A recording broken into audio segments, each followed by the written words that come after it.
Hello viewers, today is Tuesday, October 8, 2024.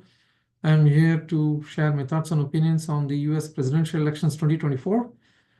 Today I would like to talk about Elon Musk and more specifically on how and why he became such a hardcore MAGA supporter and a hardcore Trump supporter to actually go to an extent of even trying to pay people from his super PAC $47 for referring some people. I'll go into the details of that particular program later on, but I would like to discuss about what happened with Elon Musk.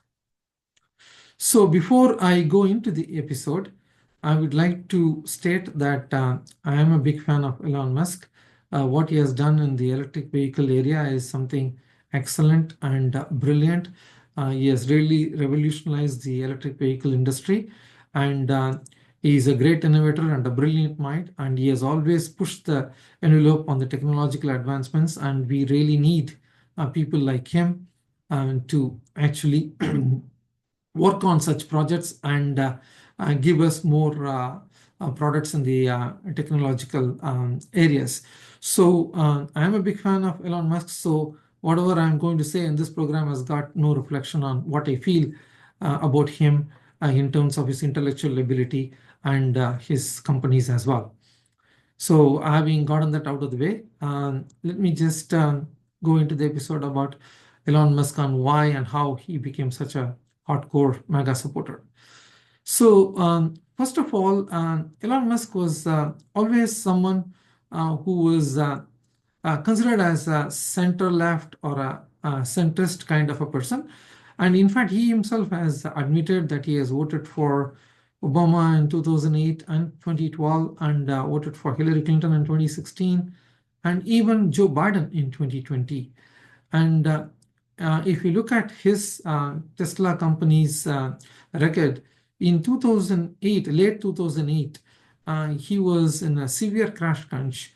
And only after Obama got elected at the end of 2008 and then during his first term, he was able to obtain $465 million of federal loan due to that economic stimulus program that Barack Obama passed in his first term.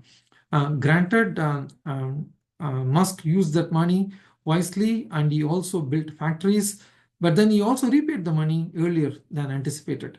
So, but nevertheless, he did get government loan to basically bail him out during that tough situation. And moreover, his other company, SpaceX, has gotten several government subsidies. And in fact, some people say that he has gotten close to around $4 to $5 billion in government stimulus and loan guarantees and whatnot. So that being the case, everybody's asking, why has he become such a hardcore Trump supporter? So people cite a couple of reasons. The first reason that people cite is the fact that when Biden took office and there was a summit about electric vehicles, Elon Musk was not given a better seat. By better seat, I don't mean a physical chair or something, but he was not seen, or he was not given his due credit in that meeting, and his ego was very hurt. And that's one of the reasons he didn't really like the Joe Biden administration, and then in turn, he turned against the Democrats.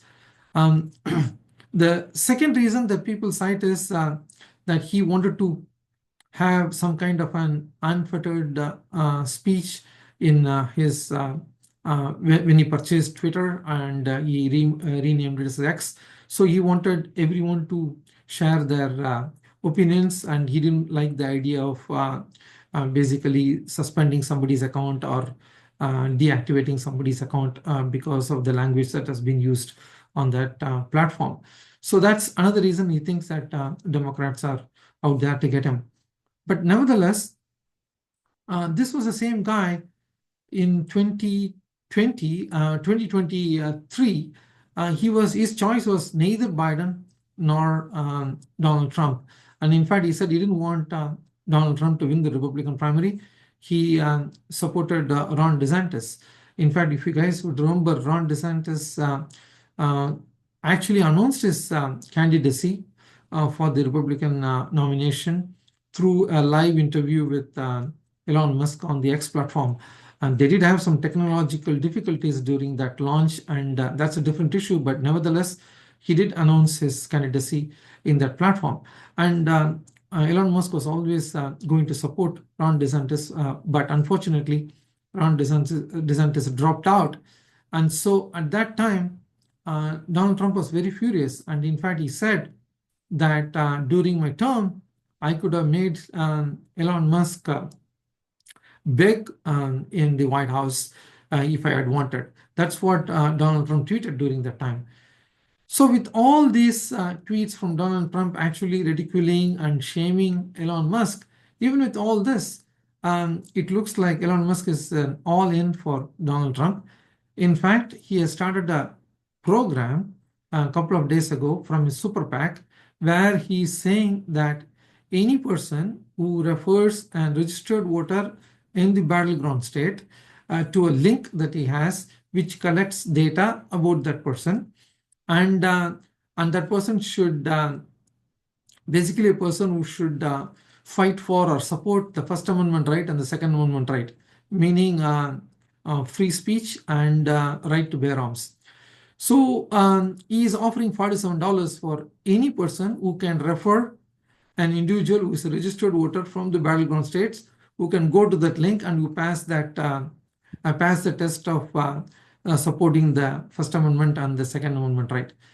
So I'm kind of astonished by this program because I've never seen anyone offering money to do these kind of work or any kind of election-related work in terms of getting their names and addresses just to make sure that you get them to polls. That is the intent of this whole program. He wants to make sure that he gets the names and addresses and the contact details of these individuals so that they can make sure that these people go out and vote on election day or before election day. So this is a new technique and a brand new technique used in the electoral politics in the country.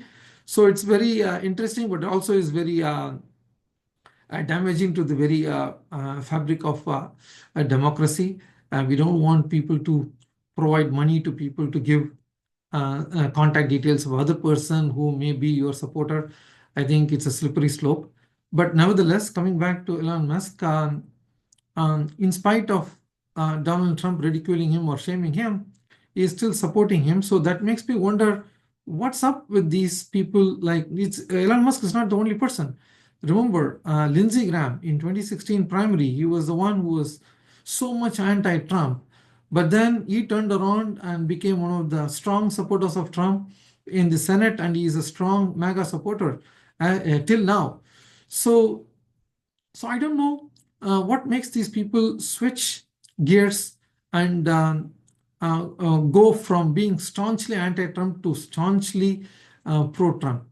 But nevertheless, one thing I can say for sure is, Donald Trump is very transactional, and Elon Musk definitely needs government funding and stimulus money as well as some loan guarantees to continue to grow, and especially on his SpaceX and other initiatives. So I think he feels like by having a transactional relationship with Trump, it might be easier for him to procure some of the government stimulus money. That's my guess. So you look at some of the transactional relationships that Trump has. He has a transactional relationship with Netanyahu. Now it looks like he has one with Elon Musk. But I'm not comparing Elon Musk and Netanyahu. And they both have a transactional relationship. That's about it. But I don't think, the similarities stop right there. Elon Musk is a lot more important and a lot more, he has got a lot more to offer to the country than Netanyahu. So that said, it looks like that is where we are. He is going to support Trump all the way through, and he is going to possibly use some of his money to pay this $47 using his super PAC to get some of the people to sign up on his web link to on that petition to affirm that they are First Amendment right supporters and Second Amendment right supporters. So that's where we are now. So anyway, that's it for me today. But before I go, I just wanted to again reiterate that people who are registered, people who are people who can vote early, go ahead and vote early. People who are registered to vote, please go make sure that you go out and vote on election day if there is no early voting in your respective states. People who have received mail-in ballots, make sure that you sign and date properly. The signature date is the date that you should fill in on that mail-in ballot. So make sure you do your civic duty. This is one of the most important civic duty that you must do every 4 years for the presidential elections and every 2 years for the congressional elections. So that's it for me today. I'll come back to you with a different program tomorrow. Till then, take care.